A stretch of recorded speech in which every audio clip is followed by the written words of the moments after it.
if we start here, it's not likely that probably people are going to run away. It's still a lie in a way. We started with 7 residents. One of them said he was going to do some dosimetry course in the US. He never came back. Now we are struggling. Sorry, my brother, I knew it was going to be like this, especially I'm time constrained too, but just like, I have to make this thing. Now we are still struggling with this program as I speak today. I need to go back again to the ministry to speak, to the PACFaH to really help us to still, so that at least we have these 6 or 7 years of effort is not gone to waste. Because we have 4 residents now that needs to complete this program. No matter what they are. We didn't pick them up from the street. They are working in this facility. They have all traveled before. It's just the need to really brush them up, finish, and then probably we take it up from there. Because no matter, except we are going to be importing Indians and Chinese again. And that would be a very sad commentary, for this country. I will not be able to tell my own personal story probably because of time. Of this same story. We took my old man to US, and just last month was 20 years, he passed on. On arrival there, of course I was in Hammersmith Hospital in London then. And then the Pakistani doctor who was attending to him told me, call me anytime, I'll be able to give you Papa's update. Yes, the first week he did, the second week. By the 3rd week, because all the results he brought from home, they discountenance it. They have to do their own workup. And then discover that this is looking like a terminal case. And guys, don't let it happen here. You had better carry Papa home. And then I look at the briefcase of dollars that my brother brought to meet me in Amsterdam. Since that day, they told my dad, you have to go back home. He was just looking. What do you mean? I thought we have come to America where you can make night day and make day night. We have brought money. What else are you telling me? Of course, he never spoke till he eventually passed on in Lagos. All of us have these stories. But it's even more saddening that you are here and then you see all these things happening around you, and yet you are not able to make the necessary impact to make this thing happen. We are struggling with the machine, the new machine in National Hospital as we speak now. Too many things again around. Of course, the CMD has tried its best to really make this thing happen. And I just really don't want to believe in all these superstitions. But sometimes, when I sit back and look at it, I say, hey, there's something wrong here. May God help us. Thank you.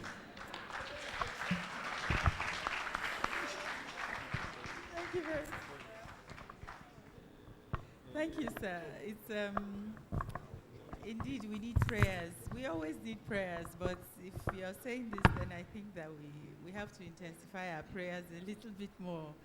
We've been expecting that machine to start working for about 2-3 years now. Ronsi and I were speaking in the hall, in the holding room, about how many promises we've had from how many people, CMDs and all, and here we are. However, this is a reality that most people in Nigeria face. It might not be on that scale. It can be on a smaller scale. I recall when we were starting the diagnostic center, I started a diagnostic center before the foundation. The foundation came about as a result of the work that we were doing in the center. It took us another extra 6 months to get going. That's on my own small context. All we had was a CT machine and a mammogram. We didn't have any linear accelerators or cobalt machines that Prof is talking about. But we had to bring in GE from America. They came actually to look at the layout and everything and what we were doing of the machines. And they said, no, you have to do this, you have to do that, you have to do that. It cost us at the time another extra 18 million naira, 6 months waiting, but just all this was just to get the power right. So if this power issue is a big issue and it affects everybody, whether it is your small Singer machine at home, whether it is your TV, your kettle, the big linear accelerator machines, our moderately sized CT scan, power is an issue in Nigeria. Not about just the availability. Sometimes I even wish there's no power. Yes, it's more expensive in the long run, but when we have our gen, we're more at rest when the gen is working, because the supply that comes in can fluctuate so much and destroy all your equipment. The boards, everything just goes off because of the power surges. I think we're making some progress. The power situation is a little bit better. In Kebbi State, we have lights 24/7. You can come and check. But you know why we have light 24/7? Because we're on the grid that supplies lights to Niger Republic. So so they got that right, and it's the same lines and the power supply, and that has been going on for years now. So, but sometimes the transformers fail, some lines go bad, so but now it's all been fixed. My point is, we can do it. I see it every day in Kebbi. So why can't we do it nationwide? I don't know. We have to get there. Ronsi. What do I say? How do I introduce this gentleman? Everybody has spoken about him in such glowing terms. I'm glad to say that I know this passion. I see this passion.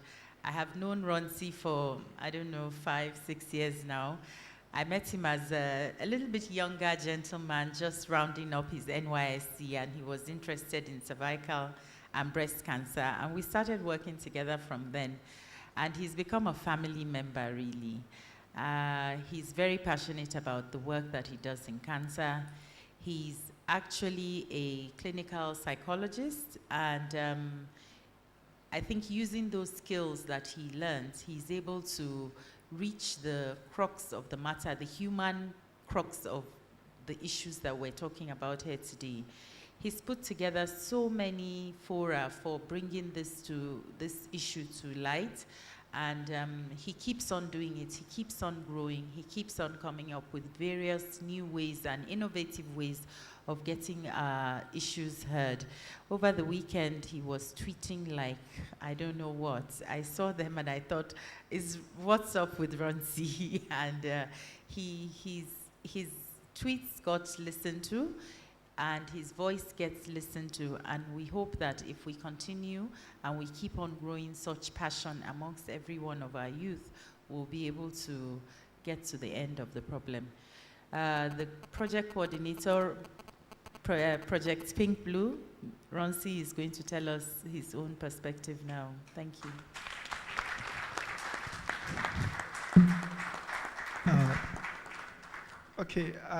I would really start by appreciating my mentors, because people just see me, but the truth is that I'm not the one doing most of these things, I'm really blessed with a wonderful team, and believe me, all of them are all less than 30 years. I'm just 31, and I have 5 people working with me at Project Pink Blue who are all less than, I'm the oldest. Oh, well, someone is slightly older than me, but all of us are all less than 35. That is to show you young people. But the problem we have is that instead of sending the tweet that will save life, we send that tweet that will kill. We send that tweet that will bring about hatred. Let's talk about the tweet that I did yesterday that the Honorable Minister of Health actually responded to. He responded, it was over here. That is to show how we can strategically engage and hold our leaders accountable. Today, we all are seated here. We're talking about cancer. What happens as we leave in this hall? You have every role to play. The minister has played his role. I must commend him. 9 billion naira has been voted for cancer care in the 2017 budget. What is your role to ensure that that money actually gets to where it's supposed to be, and that is implemented, and those machines were installed? It's not a role for Project Pink Blue alone. It's not a role for me. It's not a role for but it's a role for every one of us. Please, are you a cancer survivor? Please, can I see your hand? Any cancer survivor here? Cancer survivor, please, can I see your hand? Okay. Do you know anybody that had cancer of any sort? So tell me why we all cannot be cancer advocates. Do you have your dad or your mom that have died of cancer? That's the problem. We all got connected with some form of disease or some form of issue, but after that move on, we just move on with our life. Without knowing that we are also what prone to some extent of having the same disease. But what have we done to prevent that?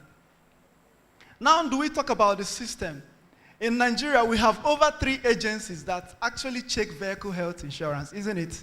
We have the VIO, we have the road safety, we have which other one? The Nigerian police also does that. It's so many. But we don't have any single agency that actually check people for medical health insurance. What is our priority in this country? Is it vehicle insurance or human insurance? Why can't we make human insurance mandatory? Why would Comfort cough out 15 or 17 million for a cancer care when contribution from different people can help her, even if it's in a very small manner? We are frustrating doctors by not fixing our medical infrastructures. As I speak to you, thousands of doctors are leaving Nigeria every day. I have doctors that I started work at Project Pink Blue because I started Project Pink Blue as a copper. And that's why Her Excellency is my mentor. And I have to also thank you for all your scolding. Because sometimes I do some things and you tell me, hey, you are not doing it right. You are not doing it right. Yeah. So I started as an NYC, but I know so many of my doctor friends who started it together, all of them have all left. And I also have fantastic opportunity to actually leave the country. Or even to become a lecturer, because I graduated as the best in my class as a psychology. And I also graduated as the best in social work.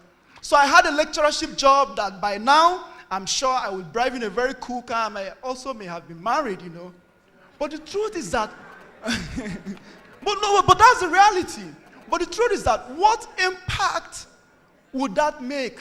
I'm not trying to say that is not making an impact, but we all have to find different ways to change what is happening in this country. And believe me, the change that we are looking for is right here with us in cancer care and in health care. Why? It's because we've got Professor Isaac Adewole, who is an oncologist. He actually is a gynecologist and also an oncologist. So this is the time for us to see change in cancer care. If you don't see it, if we miss this opportunity, we may never get it again. This is the moment we all have to wake up because we don't know the next person that will come up with cancer. State government, what are they doing? Absolutely nothing. The whole of South-South, there's no single radiotherapy machine. The whole of South-South, I mean it, you can go and check. Nothing. Cancer survivors, as I speak to you, we started with just 9 cancer survivors when we started the Abuja Breast Cancer Support Group. But as I speak to you now, we have 31. It means that this is increasing by the day. But less action is actually being done. As I speak to you today, Herceptin is more expensive in Nigeria than in some other European country. Why? Because of middlemen. Because of middlemen, no custom waivers and so many things. This wasn't said by me. It was made by Marcus Gimond. Marcus Gimond, who is the general manager, he was invited, he was general manager of Roche. He said Herceptin is more expensive in Nigeria in some other European country. Why can't we change this? How can we change it? It's by commitment. We all have to let the voice out. As we're talking today, so many, I know I'm ready. Yeah. So, but what I'm trying to say in essence is that there is a lot for us to do, more especially in achieving universal health coverage. Because the goal of universal health coverage is to ensure that anybody can access, care without financial burden. 72,000 people die of cancer every year in Nigeria. What it means is that 197 people die of cancer every day. We've lost Ganifa Emi. We've lost Professor Dorakunyeli. We've lost Sonny Okoso. We've lost Remi Oyo. We've lost Mariam Babangida. These are great people that you all know. There are so many other people in different communities that you don't know. There are so many other people we're losing. These are people that we know that we lost them when we needed them most. Thank you so much. Thank you. Thank you very much. Please, a big round of applause to our panel, particularly Her Excellency. So I will just quickly, with the leave of the chairperson of the panel, Her Excellency, moderate the question section. We already have 2 questions from the Twitter handle. We are now going to take 3 in the floor. And other questions, you can write them down, and our media people will take it. You know, Her Excellency is here, so the women, you are encouraged to raise your hand. It's important. I'm only seeing, okay, so you are number 1, ma'am. 2, Dr. Festus 3, and no, NMA, and we are together. First of all, I'll take the first question from the Twitter, and it can be responded to by anybody in the panel. The first question is, has there been a comprehensive needs assessment of cancer care in Nigeria? What do we need? What do we have? This is a question from the Twitter. Should I repeat it? You have it? Okay. Has there been a comprehensive needs assessment of cancer care in Nigeria? What do we need? What do we have? The number 2 question from our Twitter is, how will people in grassroots access healthcare services with regards to cancer? That is, people in rural areas. All right, so number 1. Sir? Eh? This is Nanre Makamamampak. I work in oncology department of National Hospital, Abuja. I want to bless the name of the Lord for a day like this, and to also thank the organizers of National Health Dialogue. I want to believe that after today, there will be continuous dialogue, because there's always room for improvement. I'm so gladdened that cancer is in the agenda. As a cancer care nurse, I know what we go through when we meet our patients. Usually, when this patient come, they get to our hands first. The heat of the crying, you know, we feel it with them. At a point, you will also cry, but you have to turn your back and pretend to the patient that it is well. Most times what we do is pretense, because we know it is not well. But you can't tell the patient it is not well as a health personnel. You will try to do bomb face and tell the patient it is well. How long are we going to continue like that? The issue of community mobilization, like the professor said, I want to say is something we cannot compromise. I have been privileged to talk on few areas in regarding cancer awareness. What I tell people at the end is that I know there is no money to be paid to you if you talk to somebody about cancer. But do you know what? You will save yourself pains by what you are talking about, because whatever goes around comes around. You can't know who goes down with cancer. It does not respect the rich man. The richest man's spouse cannot care for cancer disease. So the question is, what network do we do? We need to create a forum of networking where you will talk to people wherever they are. So long as there is an ear that is willing to hear, you should be ready to talk. And that is the strategy I adopted as a person. We all can do that. Thank you. God bless us. Yes. Number 2, Honorable Aji. First of all, let me say good morning or good afternoon to everybody. Thank you, Your Excellency Ronsi. Thank you so much for the wonderful work you're doing. My listening is in 2 parts, a short story of cancer survivor, not me now. But in 30 seconds. I agree. 30 seconds My mother died of cancer of the breasts, 1992. Then I was working with a German hospital. Even though I was working there, it still cost me about 75,000 Dutch mark at that time. She passed on from that cancer. And that's what defined the work that I do today, that I'm focusing my work on issues of women's health and rights.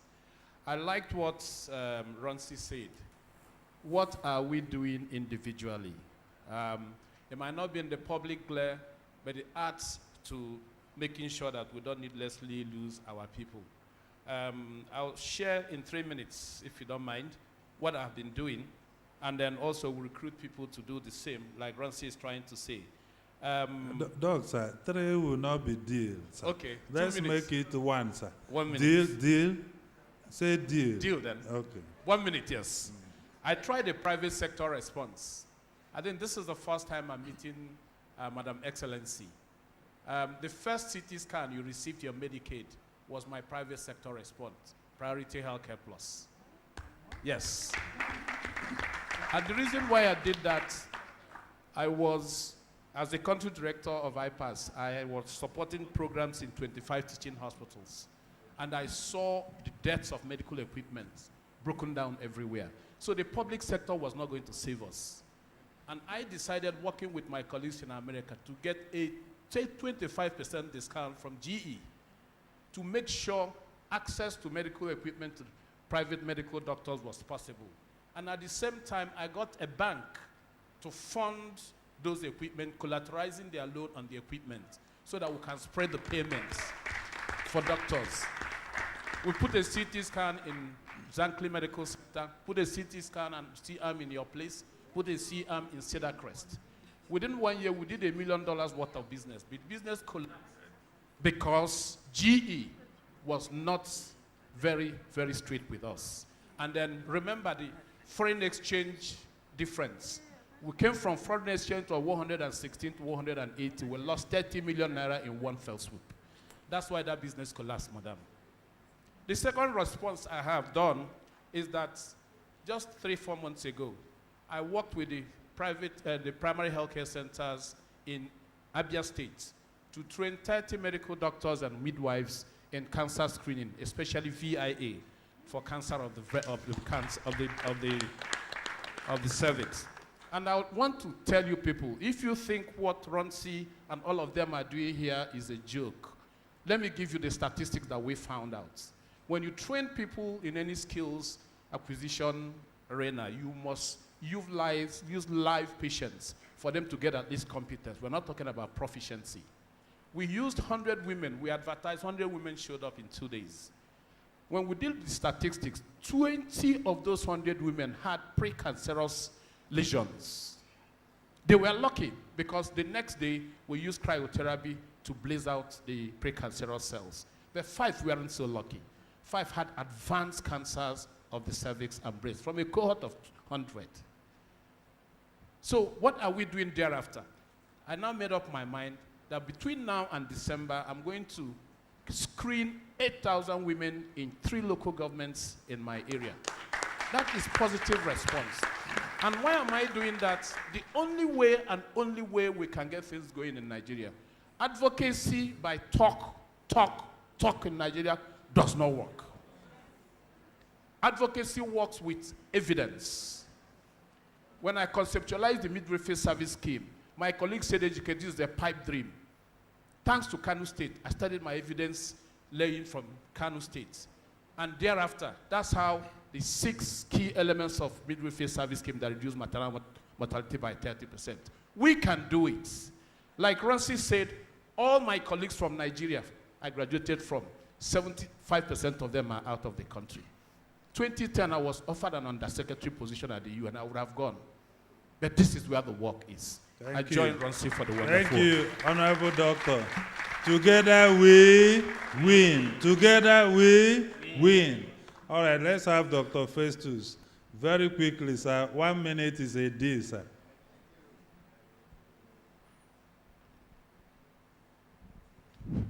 I'm Dr. Festus Oshoba, a former registrar of the Medical and Dental Council of Nigeria. Just to add the voice of two organizations I represent here today, the Guild of the Medical Directors of Nigeria and the Ophthalmological Society of Nigeria. I'm primarily an ophthalmologist, so I'd like to just draw your attention that these two bodies are very much willing to be partners. This is the work that we do. Especially for eye care, we have childhood cancers. The commonest one is retinoblastoma. And the way it manifests is that in the eye of the child, it glows like that of a cat. We call it cat's eye reflex. Retinoblastoma has taken the lives of so many children in Nigeria, but the story is changing today because we know that this disease can be diagnosed in the womb, and when the child is got early, we can actually save the eye of the child, and we can also save the life of the child. So these are preventable and curable blindness, and a way by which we can support the child component of the MDGs so that our children do not unnecessarily get blind from cancers, and when they have cancer of the eye, they can also get cured. So we are there as partners to ensure that we continue in this work and make sure that many more people are reached. I thank you very much. Thank you, Dr. Festus. All right, the final question in this section, somebody is asking, what are the stakeholders and government doing to ensure that students in secondary school and universities have access to cancer screening opportunities? So I hand over to Her Excellency for responses. Thank you. Well, I think the response is different in each state. On a federal level, I know that the federal government at one point was involved in procuring the cervical cancer vaccine for secondary school girls in particular. It is still not part of our recommended routine immunizations, but they do procure it from time to time, and I know that there has been a deal that was recently signed with GSK, and most states will be getting that. In my state, there are different things that the government does. There's a lot of awareness. Awareness is different now, particularly through my own office as the wife of the governor. And this is what I do. I work with the public health care physicians, with the Ministry of Health, the Ministry of Women Affairs, and the Ministry of Education. The first thing that we did was to form health clubs. I know that you've probably heard a lot about agriculture in Kebbi, but most of the funding of the state goes from the budget, the allocation to the education sector is much more than the one to agriculture. Agriculture comes from the Apex Bank, from the CBN Anchor Borrowers body, but funding that the state has, most of it goes to education. So the educational sector is being overhauled, and one of the things that they did, apart from the renovations and provision of tables and chairs, training teachers, is to try and improve motivation and the ability of our students to compete better. So they started a lot of clubs across the schools, and the health clubs were one of them, which I champion. The health clubs focuses on sickle cell and cancer, and the whole idea is to get the students aware of the importance of self-breast examination, knowing their genotypes. Our aim is that by the end of 4 years, every secondary school student knows his or her genotype. The government is funding some of it. We get grants from NGOs. There's the Kebbi State Sickle Cell Association. They also apply for grants, and they've been able to fund some of it. It's nowhere enough, but we're hoping that we'll be able to use the homegrown lab scientists and the resources that we have. So these are a few of the things. As usual, we don't have any particular structured way of achieving it, but if we keep just this effort up, we'll be able to get a long way. I know that the question wasn't for me, but I will insist that Dr. Ramatu gives us a short answer on what has been done about the needs. Has a thorough needs assessment been done in relation to cancer care? What do we have? What do we need? I think we know what's... Thank you very much. All protocols observed. Actually, I intended to have been here just as an observer, but when an excellency is asking one to speak, then one must speak. Yes, the Federal Ministry of Health, although I'm not speaking on behalf of the ministry, being that I had retired in May this year, but during my time and up until this moment, we had realized that there was a need to understand what is even there, out there, so that we could have a sort of platform from where to spring and take action. And arising from that, working with the technical assistance of Institute of Human Virology, Nigeria, and specifically with the personal efforts of Professor Adebamo, technically assisting the National Cancer Control Program Office, we were able to bring up the number of hospitals that register cancer cases from the number of 12 to about 22, and we were able to achieve the expansion of 6 out of those 22 to become population-based cancer registries. By that I mean they take the statistics of cancer cases from sister hospitals within the state in which they exist as federal institutions.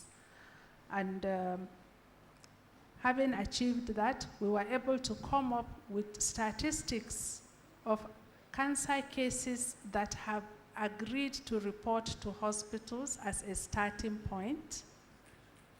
And yes, it's a solution because it is better than having nothing. And you cannot understand that somebody has cancer without having been diagnosed. And diagnosis only occurs in a hospital setting.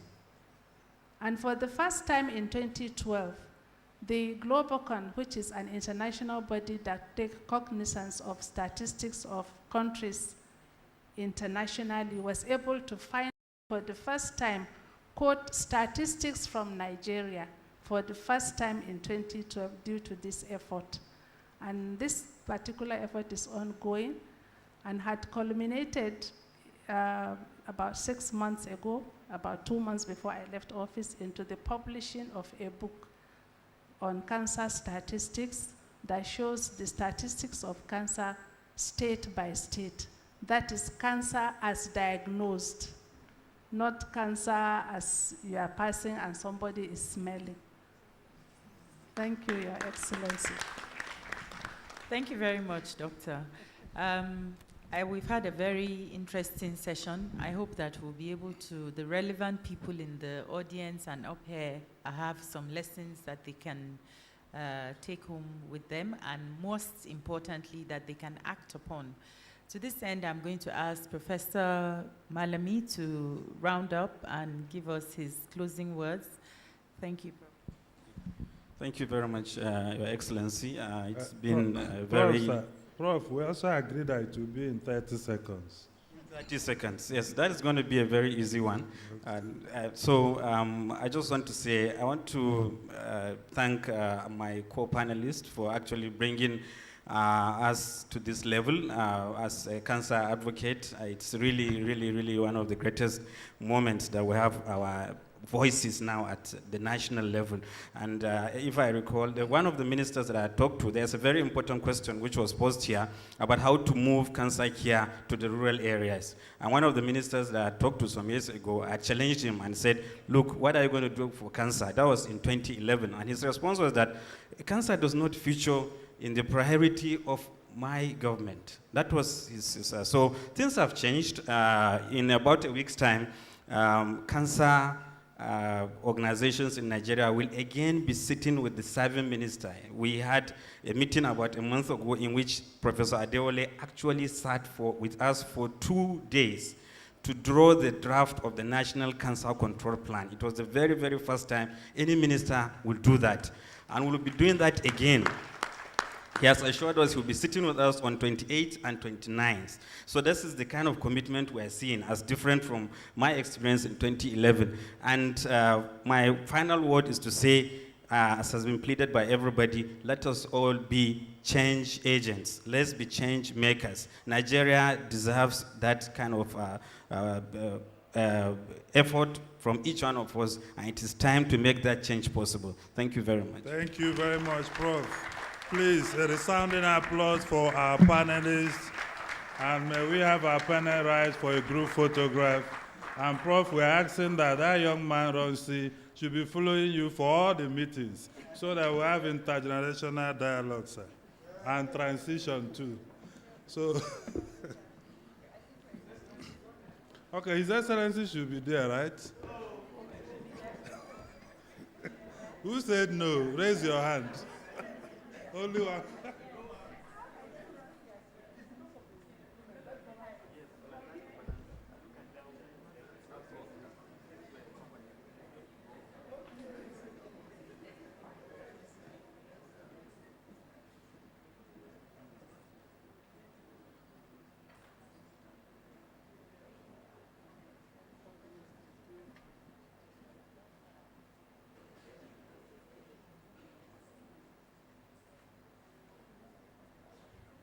Thank you so very much. The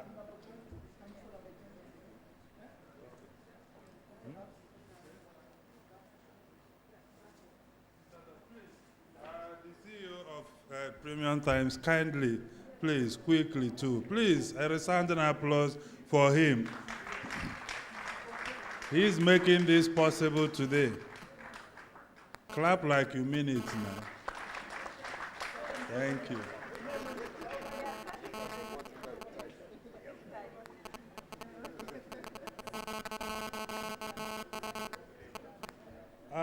The representative of PACFaH, quickly, if you are here. Quickly. PACFaH. Okay. I'm sure he's somewhere making things happen.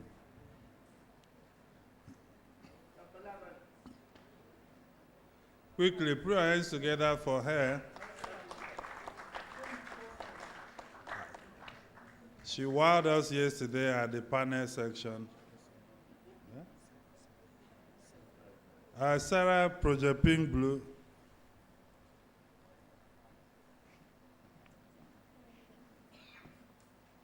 The hall is so quiet, so emotional.